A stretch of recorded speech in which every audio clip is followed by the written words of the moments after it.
vienne sur moi.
Asseyez-vous s'il vous plaît.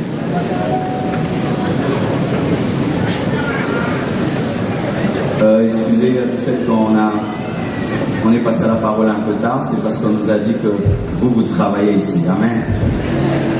Alors vous finissez le boulot à 17h, le temps de prendre le train, le métro, la voiture, les embouteillages. Alors il fallait connexion attendre aussi ceux qui travaillent, parce que c'est vrai, les jeunes sont dans les vacances, mais il y a aussi des mamans, des papas qui nous suivent sur Internet, qui voulaient aussi écouter la parole de Dieu. C'est pourquoi nous avons trouvé bon de commencer le message à 19h pour permettre à chacun d'écouter la parole. Amen. Vous nous permettez d'arriver jusqu'à 21h.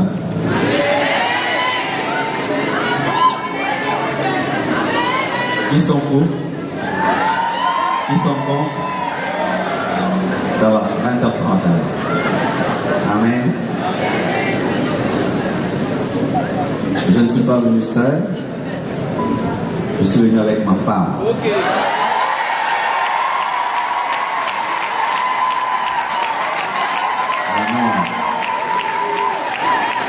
Amen.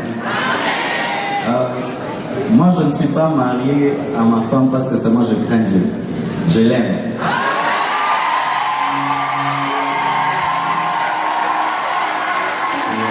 Il y a des hommes qui sont fidèles à leur femme parce qu'ils ne veulent pas aller en enfer. Moi, c'est pas pour ça. Je l'aime.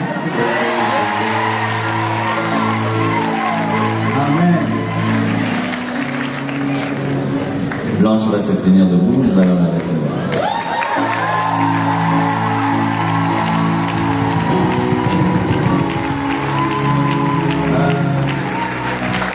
Je souhaite aux célibataires d'épouser une femme comme Blanche. Elle est belle, mais elle est humble, elle est soumise. Amen. Et elle est restée la même personne dans la gloire. Elle ne m'a jamais amené à dévier dans mon message. D'ailleurs, elle me garde dans le message que Dieu m'a donné. Parce que des fois, les hommes dévient à cause de leur femme. Prêchent un peu leur prospérité. J'ai besoin d'une villa.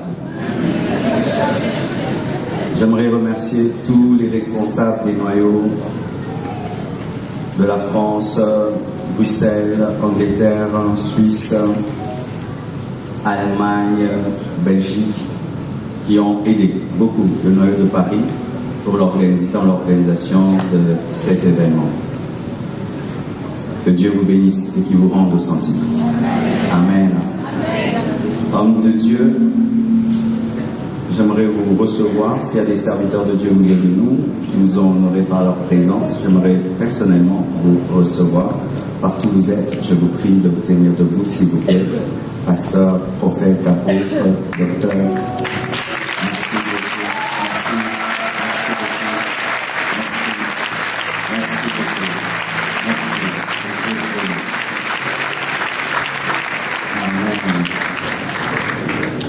Excusez-nous aussi si certains sont assis, d'autres debout. On pensait que cette salle était grande, mais il s'avère qu'elle est petite. Et je crois que prochainement, nous ferons mieux. Amen. Et pour cela, nous avons besoin de vos contributions. Amen. Parce qu'il y a beaucoup qui se fâchent. Pourquoi la salle est petite? Parce que l'argent est petit. Amen. Nous sommes debout en train de lire la parole de Dieu.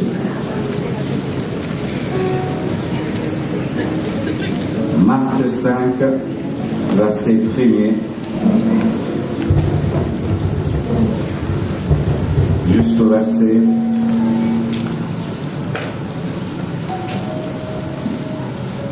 20. Marc 5, 1 à 20. Vous y êtes? Qui n'a pas amené la Bible? Dis-lui, tu n'es pas sérieux.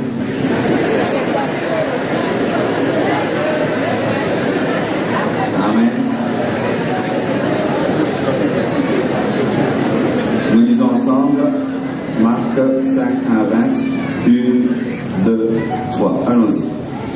Ils arrivèrent à l'autre bord de la mer, dans le pays des Gadaréniens.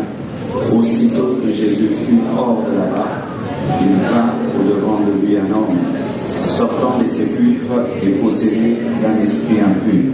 Cet homme avait sa dame.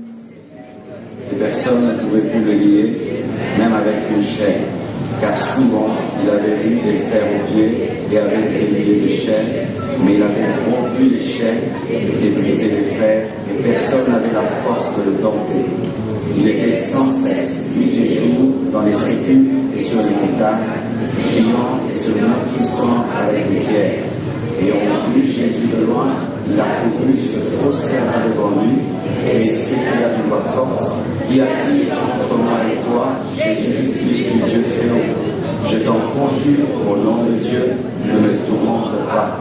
Car Jésus lui disait: Sors de cet homme, esprit impur. Et il lui demanda: Quel est ton nom? Légion est mon nom, lui répondit-il, car nous sommes plusieurs. Et il leur priait instamment de ne pas les envoyer hors du pays. Il y avait là, vers la montagne, un grand troupeau de pourceaux qui paissaient. Et les démons le prièrent, disant: Envoie-nous dans ces pourceaux, afin que nous entrions en eux. Il leur permit, et les esprits impurs sortirent, entrèrent dans les pourceaux, et le troupeau se précipita des pentes escarpées dans la mer. Il y en avait environ 2000 et ils se noyèrent dans la mer. Ceux qui les faisaient paître s'enfuirent et répandirent la nouvelle dans la ville et dans les campagnes, et les gens allèrent voir ce qui était arrivé. Ils vinrent auprès de Jésus et ils virent le démoniaque, celui qui avait eu la légion, assis, vêtu, dans son bon sens, et ils furent saisis de frayeur. Ceux qui avaient vu ce qui s'était passé leur racontèrent ce qui était arrivé au démoniaque et au pourceau. Alors ils se mirent à supplier Jésus de quitter leur territoire. Comme il montait dans la barque, celui qui avait été démoniaque lui demanda la permission de rester avec lui. Jésus ne lui permit pas et lui dit: Va dans ta maison, vers les tiens et raconte-leur tout ce que le Seigneur t'a fait et comment il a eu pitié de toi. Il s'en alla et se mit à publier dans la Décapole tout ce que Jésus avait fait pour lui, et tous furent dans l'étonnement, acclamant la parole.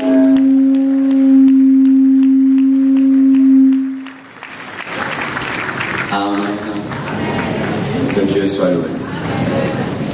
J'espère que ces lampes ne distraient pas. Il n'y a pas moyen de nous mettre des lampes normales, que ça ne bouge pas comme dans une boîte de nuit. C'est possible? Non? Non?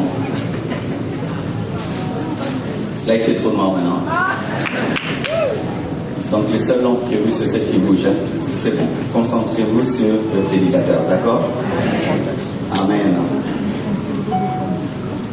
Je suis sûr que beaucoup de nous qui sommes des lecteurs de la parole, nous avons déjà eu à lire l'histoire du possédé de Gadara. C'est parmi les histoires importantes de la Bible. Pour beaucoup de choses, il y a des enseignements sur la démonologie, sur la divinité de Jésus, sur la compassion de Dieu, sur l'évangélisation. Je vais faire l'effort en quelques minutes de vous parler de ce que Dieu a déposé dans mon cœur à ce sujet. Amen. Y a-t-il moyen que les gens ne passent pas devant, s'il vous plaît? J'aurais du mal à me concentrer. Qu'on ne passe plus devant. La Bible dit dans Marc 1, ils arrivèrent à l'autre bord de la mer dans le pays de Gadarénia. Aussitôt que Jésus fut hors de la barque, il vint au-devant de lui un homme, sortant des sépulcres et possédé d'un esprit impur. Et nous voyons que Jésus-Christ s'est déplacé pas pour 2 personnes, il ne s'est pas déplacé pour 4, ni même pour une famille, il s'était déplacé pour une seule personne. Cela me touche au plus profond de moi. Le grand Dieu, le Fils de Dieu, le grand prédicateur, l'homme d'onction, des miracles, des prodiges, des foules viennent pour l'écouter. Voilà qu'il abandonne des foules et prend un bateau seulement pour rencontrer un homme. Et cet homme qu'il est allé rencontrer n'était pas un roi. Il ne s'est pas déplacé pour un roi, parce qu'on peut se déplacer pour un homme lorsqu'il est riche, lorsqu'il est élevé. Mais c'était un homme qui habitait les sépulcres. Bien-aimés frères, sœurs, nous sommes nombreux en ce lieu, mais Dieu ne voit pas une foule, il voit un seul homme. Il voit un seul homme. Cette soirée de gloire n'a pas été organisée pour 1000 personnes. Elle n'a pas été organisée pour 2000 personnes. Elle a été organisée pour toi. C'est pour toi que nous avons quitté le Congo, que nous avons pris un avion, que nous sommes venus ici, que nous avons placé cette estrade, rien que pour toi. Il se peut même que tu n'es pas dans la salle, tu es dehors, et tu te dis, je vais rentrer. Je n'ai pas de place à l'intérieur, je dois rentrer. Ne rentre pas. C'est pour toi que cette soirée de gloire a été organisée. Bien-aimés frères et sœurs, cela révèle une chose, l'amour de Dieu. Dieu aime l'homme. Dieu aime l'homme. Et les phrases pour le dire ne suffisent pas. C'est pourquoi il a seulement prouvé en mourant à la croix, en donnant son Fils unique. Les hommes te méprisent, les hommes te rejettent. Ils ne sont même pas conscients que tu es là ce soir. Et même lorsque tu rentreras, personne ne va se donner la peine de te saluer. Qu'importe cela, il y a un Dieu vivant et puissant qui sait que tu es bien là. Et cet homme, comme je l'ai dit, ce n'était pas un roi, c'était un fou. Un fou, abandonné, rejeté par sa famille, oublié même dans les sépulcres. Et Jésus savait qu'il avait une créature qui vivait dans les sépulcres. Il savait qu'il avait une créature qui vivait dans les tombeaux. Il savait qu'il avait une créature créée à son image, mais qui, au lieu de dormir dans une chambre, dormait sur les tombes. Il savait qu'il avait une créature qui était devenue comme un animal, qui se mortifiait, qui criait. Et lorsqu'un homme crie dans les tombeaux, on n'entend pas parce que c'est loin, mais ses cris arrivaient vers Dieu. J'aimerais te dire que Dieu t'a entendu. Dieu t'a exaucé. C'est pourquoi nous sommes venus. Dieu t'a entendu. Dieu t'a exaucé. Et je te dis qu'aujourd'hui il va te toucher.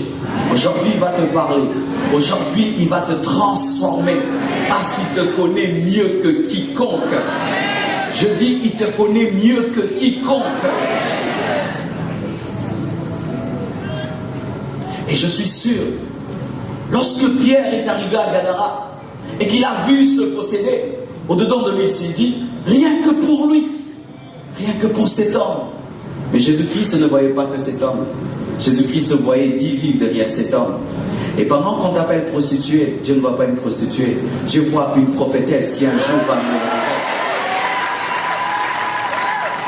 Pendant qu'on dit que tu es drogué, Dieu ne voit pas un drogué. Dieu voit un ministre qui va dire non à l'homosexualité. Pendant qu'on dit que toi, tu es le dernier de la famille, Dieu est en train de voir un roi David qui demain peut vaincre Goliath. Pendant on disait c'est le fou. Jésus ne voyait pas un fou, il voyait un prédicateur dans le fou. C'est pourquoi des fois tu es étonné. Comment est-ce que Dieu t'aime? Parce que Dieu ne te voit pas tel que tu te vois. Il voit le plan qu'il a pour toi. C'est pourquoi il continue à t'aimer. Et lorsqu'il arrive pour Jésus, je suis venu appeler mon prédicateur. Mais pour les hommes, Jésus est allé voir un fou. Le langage des hommes ne sera jamais comme le langage de Dieu, parce que les hommes ne voient pas comme Dieu voit.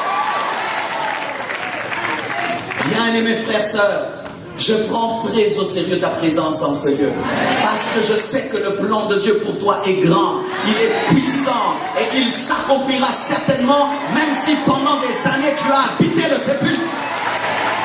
Quelle que soit la grandeur du cimetière, quelle que soit la grandeur des cimetières, Jésus-Christ viendra et vous vous rencontrerez.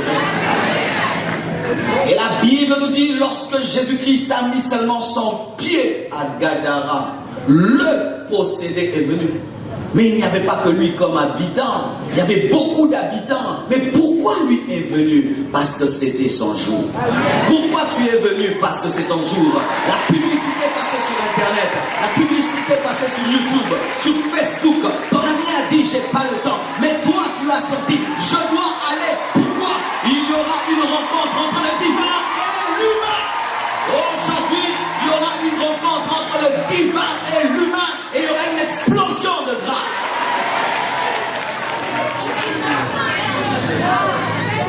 Lorsque Jésus a mis ses pieds à Gadara, la Bible nous dit que l'homme qui était possédé est venu. Et il était venu poussé par quoi? Poussé par les démons. Si un homme peut être poussé par les démons pour rencontrer Jésus, à combien plus forte raison un homme poussé par le Saint-Esprit? Si un homme poussé par les démons peut aller vers Jésus-Christ, à combien plus forte raison un homme pour qui on a prié, on a dit Seigneur, touche-le, parle-lui. Bien-aimé, ce n'est pas un hasard, tu n'es pas là au hasard. Si tu penses que tu es venu perdre ton temps, si tu penses que tu es venu accompagner quelqu'un, si tu penses que tu es venu faire plaisir à ta copine, si tu penses que tu es venu faire regarder Pasteur Marcelo, j'aimerais te dire que ce n'est pas cela, c'est Dieu qui t'a attiré en ce lieu afin de te parler. Alléluia. Poussé par les démons, pas par le Saint-Esprit. Et la Bible nous dit que lorsqu'il est venu, j'aime Jésus. Jésus n'avait pas mis des affiches et des banderoles. Jésus-Christ n'avait pas fait la publicité de sa présence, mais l'onction qui était sur lui, la gloire qui était sur lui, a rempli Gadara, de sorte que les démons ont dit, il y a quelqu'un qui est venu, c'est celui qui nous a chassés du ciel et qui nous a précipités sur la terre. Il est venu sur la terre. Tu as cru en un Dieu puissant, fort. Aujourd'hui, je ne suis pas venu vous présenter une religion. Je ne suis pas venu vous présenter une église. Je ne suis pas venu vous présenter un pasteur. Je suis venu vous présenter Jésus-Christ de Nazareth, le roi des rois, le Seigneur des seigneurs, le Dieu vivant, le Dieu parfait. Alléluia.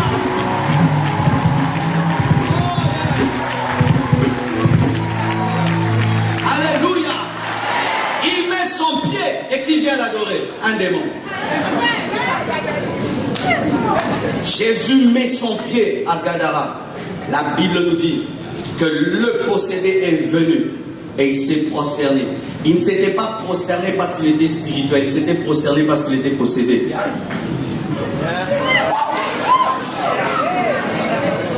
Il n'était pas dans son bon sens, donc il ne savait pas ce qu'il faisait. Mais les démons qui étaient en lui savaient ce qu'il faisait et qui était Jésus. C'est pourquoi n'ayez pas peur des démons, ils adorent Jésus. N'ayez pas peur des démons, ils adorent Jésus. La Bible dit, il a reçu le nom qui est élevé au-dessus de tout autre nom, afin qu'en son nom tout genou fléchisse au ciel, sur la terre et sous la terre, et que toute langue confesse qu'il est Seigneur à la gloire de Dieu le Père. Jésus est plus que la franc-maçonnerie, Jésus est plus que la rose bois, Jésus est plus que la franc-maçonnerie. La franc-maçonnerie c'est la maternelle, c'est la maternelle. Je dis la franc-maçonnerie c'est la maternelle. Maternelle dans les choses spirituelles. Et c'est trop bas d'entrer dans la franc-maçonnerie. C'est comme si tu quittais l'université, tu vas à la maternelle. Vous tous ici qui êtes dans la franc-maçonnerie, vous êtes à la maternelle. Venez à l'université du christianisme, de la foi en Jésus. Alléluia.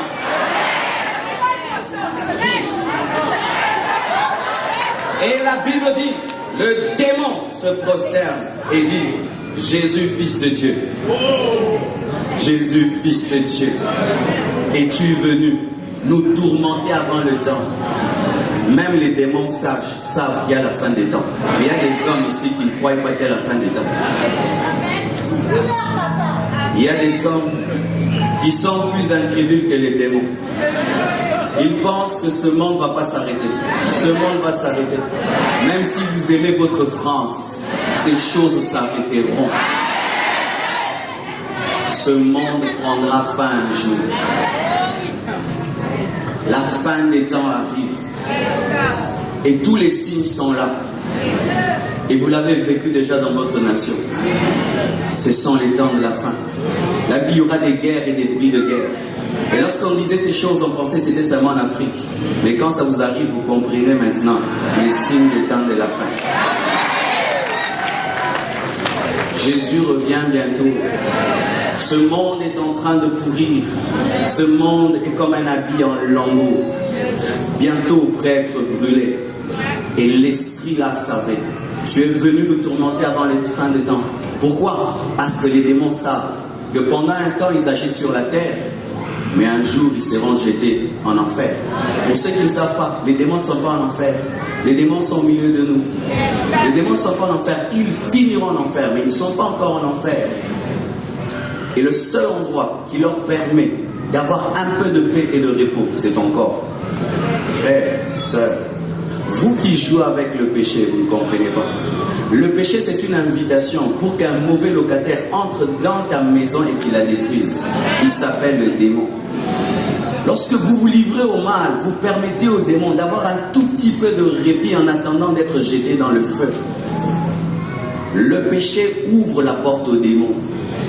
Le péché permet aux démons qui doivent être tourmentés pendant un temps d'être au répit. C'est pourquoi lorsqu'on les chasse, ils refusent, parce qu'en dehors du corps de l'homme, les démons n'ont pas de repos. Et cet esprit parle, mais il parle par la bouche de cet homme. Bien-aimé, des fois tu parles, mais est-ce que c'est toujours toi qui parles? Chaque fois que tu parles, tu blesses les gens. Si on t'écoute, on peut même se suicider.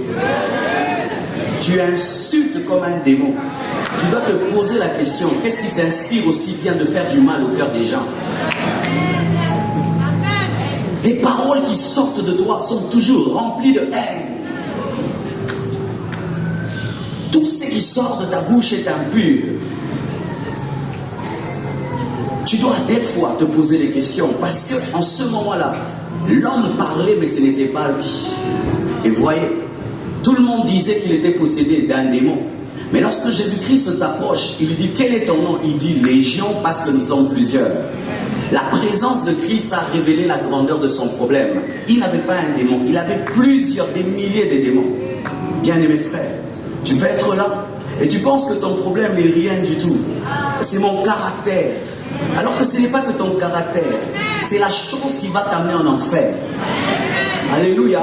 Tu peux être là. Tu dis, mais c'est ma vie, j'en fais ce que je veux. Alors que ta rébellion, c'est ça qui va t'amener en enfer. Tu peux être là, tu dis, c'est mon copain. Alors que ce n'est pas ton copain, c'est ton démon.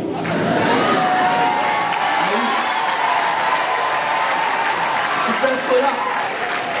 Oh non, nous vivons ensemble, nous avons même des enfants ensemble. Mais quand la révélation vient, on voit la grandeur du problème. C'est que vous êtes deux impudiques qui habitez le même toit.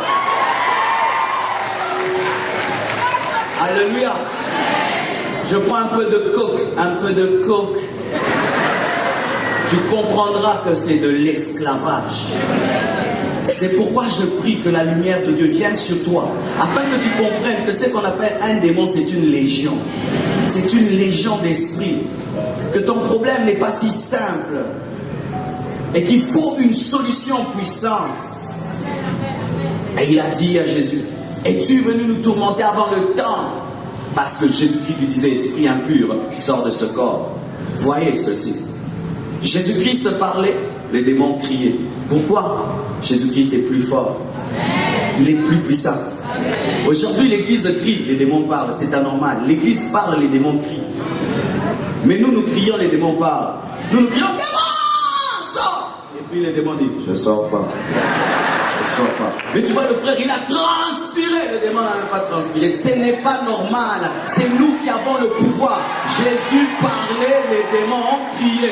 Jésus parlait, les démons criaient. Et l'autorité n'est pas dans la voix, n'est pas dans le volume. L'autorité dans l'intimité, dans la révélation de Christ, c'est ce qui chasse les démons. Ce n'est pas bouger, nakati, comme je vois des gens. Ils font maintenant du sport spirituel pour chasser les démons. Non, c'est le pouvoir que tu as par ta communion avec Christ qui chasse les démons. Jésus parlait, mais les démons criaient parce qu'il était plus fort. Et la Bible nous dit que les démons ont prié et Jésus a exaucé. On vous dit que le miracle, c'est toujours l'approbation de Dieu. Aujourd'hui, je veux vous dire que Dieu a exaucé les démons. Ils ont demandé qu'on ne les jette pas en dehors du territoire, qu'on les jette dans les cochons. Jésus a exaucé. Il pouvait aussi témoigner l'exaucement. Quand il rentre parmi les démons, aujourd'hui on a prié, Dieu nous a exaucés. Et toi maintenant, ton problème c'est que malgré que tu vis mal, si tu vois des petits miracles, je suis en communion avec Dieu. Est-ce que les démons là allaient aller au ciel parce que Jésus les a exaucés? Oh non, Dieu m'avait protégé dans un accident, il m'aime beaucoup. Oh, Dieu a exaucé aussi les démons. La manifestation des miracles n'est pas toujours la preuve que tu es en communion avec Dieu. Je répète, la manifestation des miracles, ce n'est pas toujours la preuve que tu es avec Dieu. J'ai demandé que Dieu me donne le visa, il me l'a donné. Donc je suis son enfant. J'ai demandé à Dieu, non, c'est pas vrai. Est-ce que les démons étaient des enfants de Dieu? Mais ce qu'ils ont demandé coïncidait avec le plan.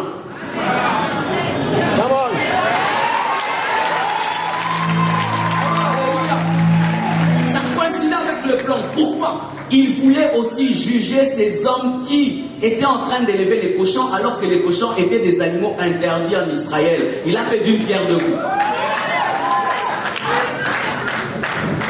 Bien aimés frères, des fois vous allez à l'église et puis un homme de Dieu prie pour vous et puis vous voyez la main de Dieu et ça vous suffit. Si j'ai vécu quelque chose, donc Dieu est d'accord avec toute ma vie. Ce n'est pas vrai. Dieu des fois t'exauce par grâce. Il t'exauce des fois pour t'attirer près de lui, mais ce n'est pas qu'il est en accord avec toi. N'est-ce pas que des fois nous faisons des choses dans la vie de nos enfants alors que nous ne sommes pas d'accord avec eux? Et tu penses que chaque fois que tu es exaucé, c'est toujours l'approbation divine. Et il dit va.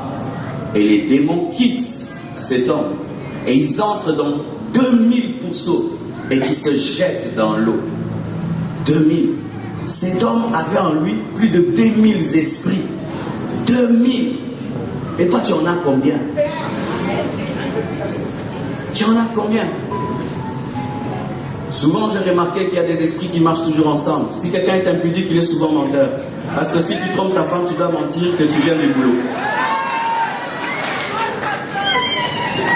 Et souvent, quand on est impudique, on doit être menteur et aussi voleur. Parce que si cette fille te demande des choses que tu ne peux pas lui offrir, tu dois un peu voler. Et quand tu es voleur, des fois aussi il faut un peu de fétiche pour que tu puisses voler avec un sang-froid. Et tu vois comment est-ce que les esprits s'appellent. Souvent ceux qui sont dans la masturbation sont dans la pornographie. La pornographie t'élève et puis la masturbation te tue.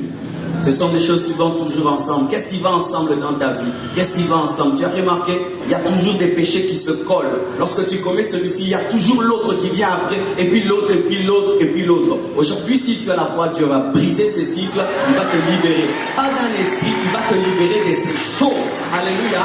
Jésus n'avait pas chassé qu'un esprit, toute la légion était chassée. Je dis toute la légion. Je dis toute la légion. Toute la légion. Tu commences d'abord par penser mal. Tu es ta vie, tu as de la haine pour le jeu, tu penses au suicide. Ça commence toujours par la tristesse et puis la tristesse t'amène à penser au suicide. On chasse l'esprit et 2000 esprits sortent de ce corps et entrent dans les pourceaux. Et les pourceaux meurent. Mais bien aimés, lorsque les pourceaux sont tombés dans l'eau, vous pensez que les démons sont tombés dans l'eau? Ils ont cherché d'autres corps. Mais ces hommes qui élevaient les troupeaux ont perdu leur richesse. Par amour pour un homme, Jésus-Christ a appauvri des hommes. Je répète, par amour pour un homme, Jésus-Christ a appauvri des hommes. Et la délivrance d'un homme peut amener la pauvreté de certains autres. Tu vis dans la prostitution et c'est toi qui nourris ta famille. Le jour que tu vas être délivré, ta famille va mourir de faim. Et qu'elle meure de faim. Parce que c'est une mauvaise famille qui pousse leurs filles à se prostituer. Tu arrêtes de voler, il y a des gens qui vont pleurer parce que tu le nourris avec ton vol. Le jour que cet homme a été délivré, des hommes ont perdu leur richesse. Le jour que tu es délivré, ta délivrance peut appauvrir un homme si c'est un occultiste qui vit avec toi et la puissance de Dieu qui est sur toi paralyse tout ce qu'il fait. C'est pourquoi j'aimerais vous parler d'une chose qu'on ne dit plus. Préparez-vous à la persécution. Ah oui. Je ne crois pas en un christianisme bonbon, biscuit, bazooka, chocolat. Je ne crois pas ça. Viens Jésus, tu n'auras pas de problème. C'est écrit. Il dit, vous serez persécutés en mon nom. Vous serez haïs en mon nom. Vous serez rejetés en mon nom. Vous serez calomniés à cause de moi. Parce que ta conversion va amener une perte. Tu es venu ici par exemple avec ton copain. Tu entends la parole, tu dis, tu le regardes, tu dis, c'est fini. C'est fini. Il a perdu. Il a perdu, n'est-ce pas? Est-ce qu'il va t'aimer? Alléluia. Tu étais avec des amis, vous sortiez, vous allez dans des boîtes et tout le reste, puis tu te convertis, ils vont perdre quelqu'un. Et ils vont te haïr, ils vont te persécuter. Mais aime lorsque tu es persécuté pour la vérité. Aime quand tu es persécuté pour la justice. Aime lorsque tu es persécuté pour la foi.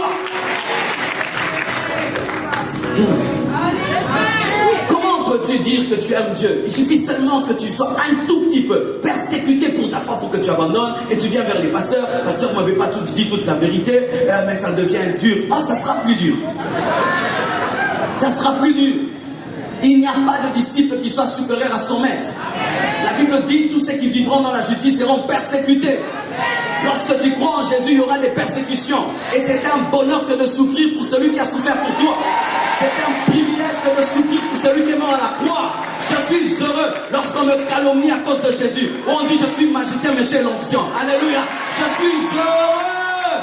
Parce que si je ne servais pas Jésus, jamais on allait me calomnier de sorcier. Je suis heureux. C'est un bonheur. Il a été dénudé pour toi. Un jour, toi aussi, tu seras dénudé pour lui. Et c'est une grâce que de souffrir pour Jésus. Des hommes perdront à cause de toi. Des hommes perdront. Peut-être tu es un chef d'entreprise et toute ton entreprise est fondée sur la magouille. Et puis tu te convertis. Qu'est-ce qui va se faire? Les gens vont perdre le boulot. Amen. Alléluia. Tu as entretenu une femme, voiture, maison et tout. Tu entends la parole, tu dis c'est fini. Et bien elle va pleurer avec sa famille, qu'elle pleure, gloire à Dieu, et qu'elle se convertisse. Il n'y a pas de conversion sans que la société soit bouleversée. La délivrance de cet homme a bougé Gadara. Lorsque tu te convertis, ça doit bouger la France. Bien qu'un petit enfant qui naît dans une famille dérange la famille, un enfant qui naît physiquement dérange la famille. La nuit, et tu dis qu'est-ce qui arrive? Il est né. Et lorsque tu nais de nouveau, tu dois déranger la famille. Déranger tes amis. Alléluia. Parce que tu es né. Tu es né. Ça, ce n'est pas bien. Ça, je ne ferai plus. Arrête, tu déranges. Non, ça, ce n'est pas bien. Jésus vous aime. C'est ça. Tout était calme à Gadara. Mais ils préféraient le calme qu'ils avaient, mais un homme qui souffre. Comme dans certaines familles. On accepte que tout soit calme. Avoir un enfant qui est mongol et qu'on ait l'argent par l'occultisme. Comment, papa, tu peux rendre ton enfant mongol pour que tu deviennes riche? Comment tu peux sacrifier tes enfants pour avoir l'argent pendant que lui est en train de crier? Vous êtes en paix. Mais le jour de sa délivrance, tout tombe. Et je prie que les choses tombent, que les choses tombent, que les choses tombent. Il a appauvri toute une entreprise, rien que pour sauver un homme, afin de révéler la valeur de l'homme. L'homme est sans prix. S'il faudrait t'acheter, les milliards et les billions ne suffiraient pas. C'est pourquoi Dieu a donné le sang de son Fils. Si quelqu'un veut t'acheter, qu'il te donne le sang de Jésus. Et il appauvrit Gadara pour sauver un homme. Et la Bible nous dit, cet homme, après sa délivrance, était assis, vêtu et dans son bon sens. Bizarrement, dans sa délivrance, on parle de vêtu. C'est qu'avant, il n'était pas vêtu. Et c'est bizarre, vous vous dites que vous n'êtes pas des fous, mais vous vous dévêtez. Ah, des sœurs qui se dévêtissent, c'est que vous êtes folles.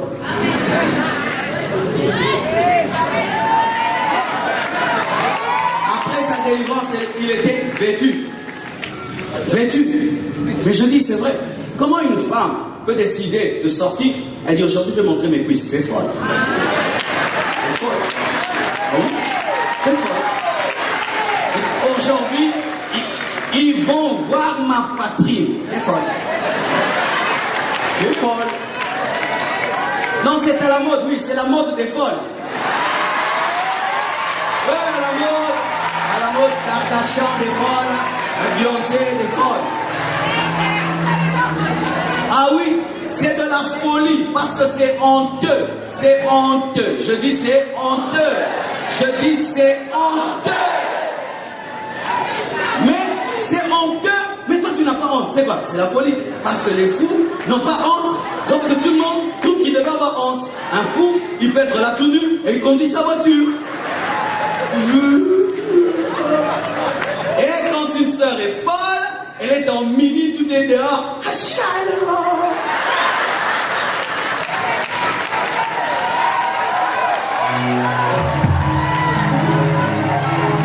vous assure, vous connaîtrez la vérité. Et la vérité vous affranchira des mini et des body bizarroïdement bizarres.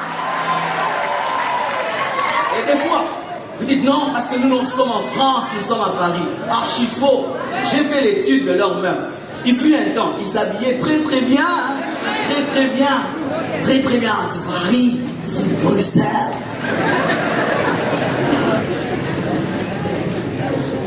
Assis, vêtu et dans son bon sens. Il était redevenu lui. Il se peut que celui qui est là n'est pas le vrai toi. Celui qui est là n'est pas le vrai toi. Parce que si c'était toi, comment tu peux faire souffrir ta femme? La femme à qui tu as dit je t'aime, tu as mis un anneau là, mais c'est elle que tu tabasses, tu fais pleurer. C'est pas toi. Comment l'homme que tu as épousé, tu as dit je t'aimerai, mais tu es devenue une femme insoumise. Ton mari dort en pleurant et tu sais que cet homme, je le fais pleurer.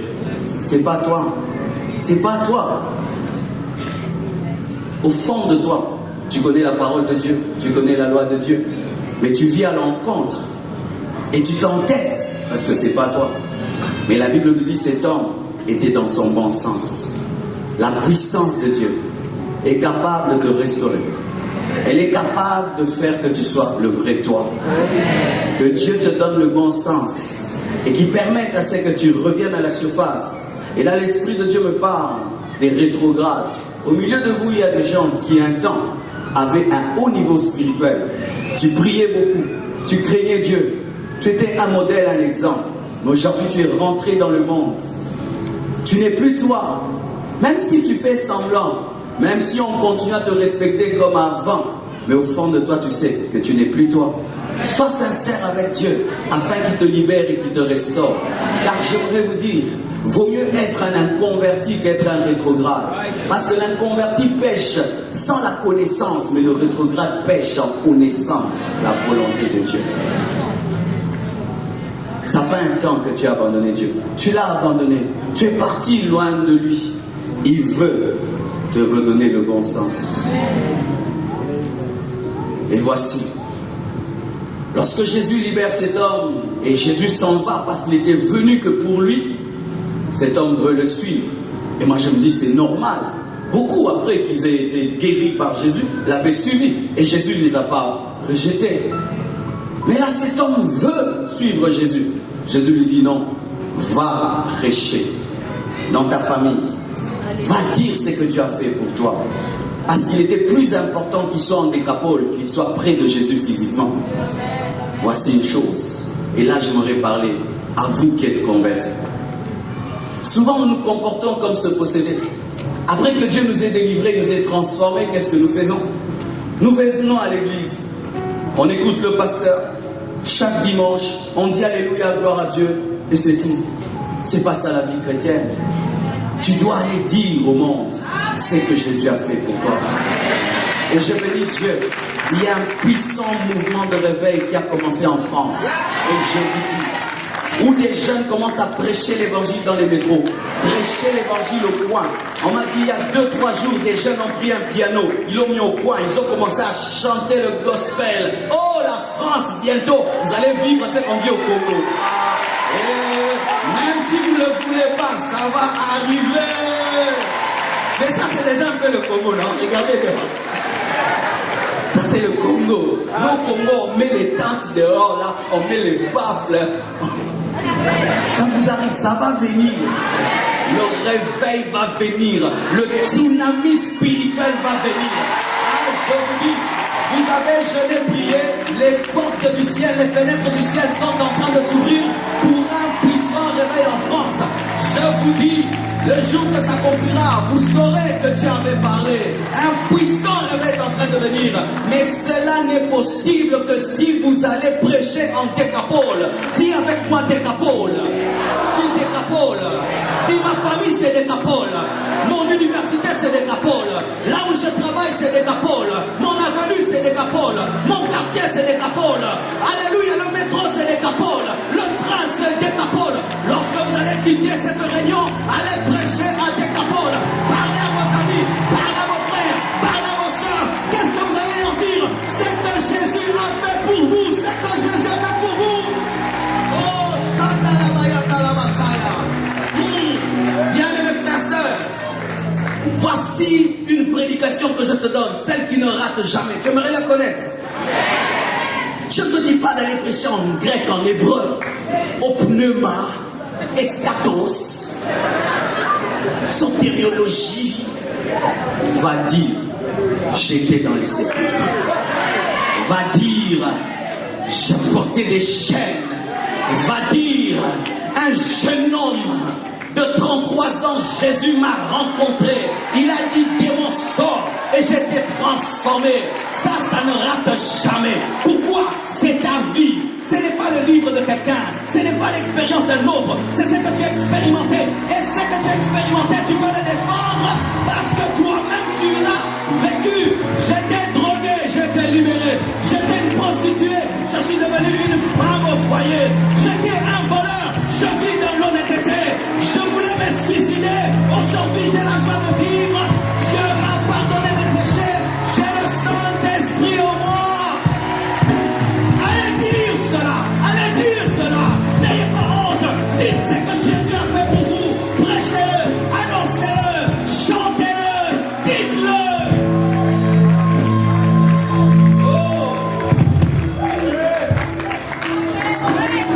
Et la Bible nous dit, il est allé où en Décapole? Qui? Le fou. Alléluia. On l'avait oublié, mais Dieu ne l'avait pas oublié. On l'avait mis dans un placard de la destinée, mais Dieu l'a sorti de là. Et j'aimerais te dire, toi qui me regardes, les gens disent, toi tu es fini. Dieu a un plan d'évangélisation au travers de toi. Un ministère à te donner, une destinée à te révéler. Dieu a un plan. Dieu a un plan. Je dis Dieu a un plan. Dieu a un plan. Il te réserve 10 villes. Et là-bas tu vas chasser les démons. Tu vas guérir d'autres fous. Tu vas guérir d'autres fous. Tu vas guérir d'autres fous. Parce que tu es un ancien fou. C'est pourquoi je n'aime pas cet évangile qui n'est tourné que sur la bénédiction. Ça fait des chrétiens obèses, égoïstes, mangeurs de bénédiction. Pensez-vous que les apôtres, s'ils avaient fondé l'église primitive sur la bénédiction, aujourd'hui l'évangile serait arrivé en France ou en Afrique. C'était des hommes qui étaient sauvés pour sauver les autres, libérés pour libérer les autres. À peine qu'ils avaient reçu le feu, ils étaient prêts à le donner. Mais aujourd'hui, une fois que tu reçois le feu, perds une voiture, perds une maison, perds des millions. Aucun homme ne sera récompensé pour ce qu'il a fait pour lui-même, mais tu seras récompensé pour les âmes gagnées, pour ce que tu as fait dans la vie des autres. Les hommes riches, ce ne sont pas ceux qui ont des comptes en banque, ce sont ceux qui gagnent les âmes. Ce sont ceux qui ont des châteaux au ciel. Tu veux construire un château au ciel, gagne les âmes, prêche l'évangile, va dire ce qu'il a fait pour toi des capots. Si un militaire travaille dans un bon gouvernement, est-ce qu'il a besoin de réclamer sa solde? Lui, il va en guerre et puis après, on le couronne. Et lorsque tu sers Dieu comme il se doit, tu n'as même pas besoin de dire Seigneur, bénis-moi. Ah oui? Moi, je ne prie pas que Dieu me bénisse. Moi, je veux prêcher, je veux sauver les âmes et Dieu s'occupe de cela. Pourquoi? C'est un responsable. Dieu sait que j'ai une femme, il sait que j'ai des enfants, il sait que je dois avoir une maison, il sait que mes enfants doivent étudier. Dieu le sait. Est-ce que celui qui a créé l'estomac peut oublier que tu dois manger? Est-ce que celui qui a créé les poumons peut oublier que tu dois respirer? Est-ce que celui qui a créé le cœur peut oublier que tu dois avoir le sang? On vous met des soucis de la vie, des soucis de la vie. Et toi, un chrétien stressé. Pourquoi?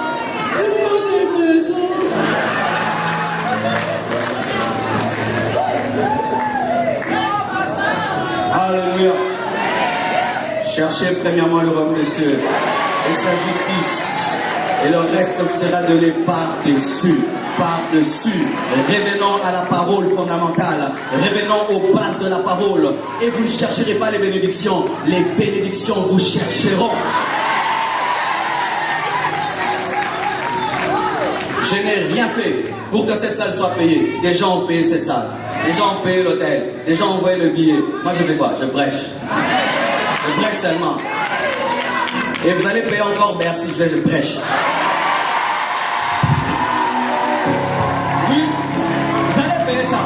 C'est bien ce que je prêche. Alléluia. Lorsque tu t'inquiètes pour ta vie, tu es comme quelqu'un qui est en train de compter les cheveux quand il peigne, ce qui tombe et ce qui ne tombe pas. 2 cheveux. 3 cheveux. Mais je vais devenir chaud. Ça, tu le fais? Dieu dit qu'il a compté chacun de 2 cheveux. Même quand ils tombent et qu'ils sont remplis dans ton peigne, il sait que tu as perdu 1000 cheveux aujourd'hui. Et il maîtrise les autres détails. Voyez aujourd'hui, une sœur très jolie se convertit. Au lieu qu'elle pense gagner les âmes, elle pense à se marier. Quel manque à gagner? Je vous dis, ma sœur, tu vois avec ta beauté là, si vraiment tu commences à gagner les âmes, tu vas amener à l'église, même les gens que le pasteur ne peut pas amener. Parce que moi, si je viens, il va fuir. Mais toi, salut.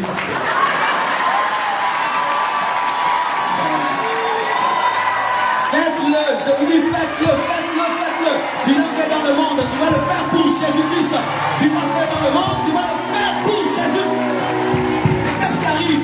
Elle vient de se convertir, et puis on commence à dire, tu dois te marier. Maintenant, au lieu de chercher de gagner le monde, elle veut gagner un frère. Frère, bonjour. Frère, bonjour. Non, va gagner les âmes. Va prêcher l'évangile. Il se peut que l'homme de ta vie, c'est encore un païen. Quand il va se convertir, c'est lui qui va t'épouser. Alléluia. Un frère dynamique. Dans le monde, il était dynamique. Il se convertit. On dit non, mon frère, maintenant, tu dois devenir riche. Au lieu qu'il utilise ce dynamisme pour prêcher l'évangile, venez chercher l'argent. Euro.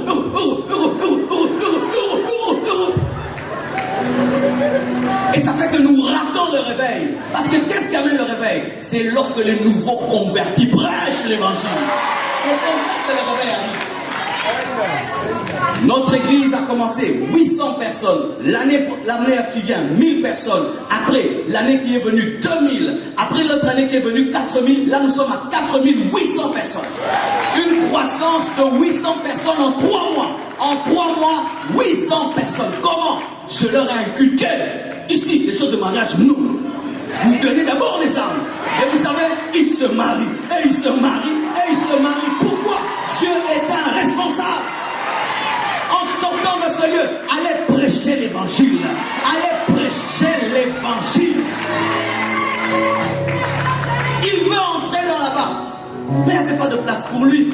Jésus n'avait pas une place pour le posséder de Gadara. Il ne pouvait pas devenir l'un des apôtres. Et des fois, ce qui vous tue aussi, vous aimez trop le ministère. Il voulait entrer dans la barque du ministère, être parmi les apôtres. Jésus dit, pas ici, toi là-bas. Vous rêvez de la chair, comme il y a des lumières jaunes, bleues. Moi aussi. Nous sommes postés en aussi. Moi, je vais commencer à tenir le micro comme ça.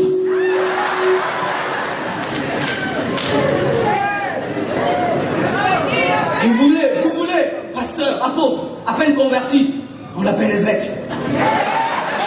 À peine converti, il prend des airs.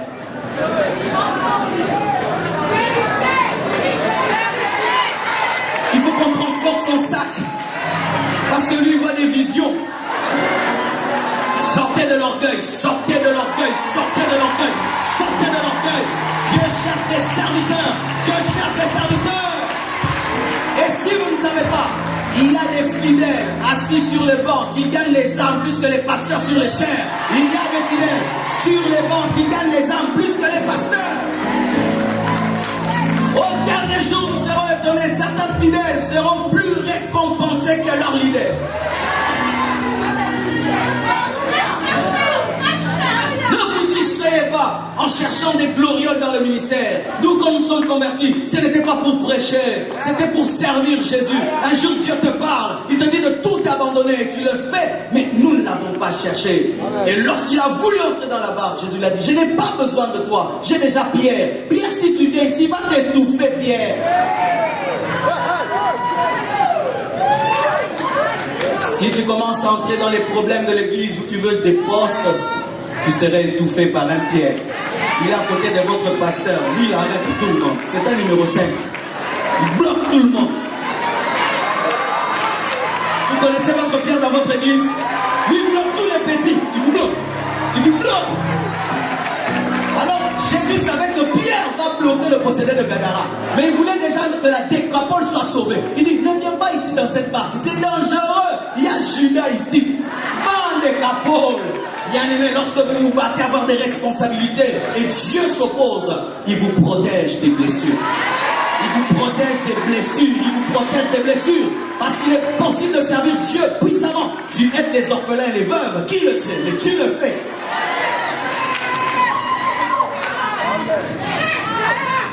Donnez-moi la main. Là, je suis maintenant en train de parler de l'église. Il voulait entrer dans la barque. Jésus lui dit non, va en décapole. Vous voyez les chaises qu'on met devant dans les églises, ne les recherchez pas. Les chaises devant là, ne les cherchez pas. Ne cherchez pas ça. Certains ne cherchent que ça. S'il est assis devant là,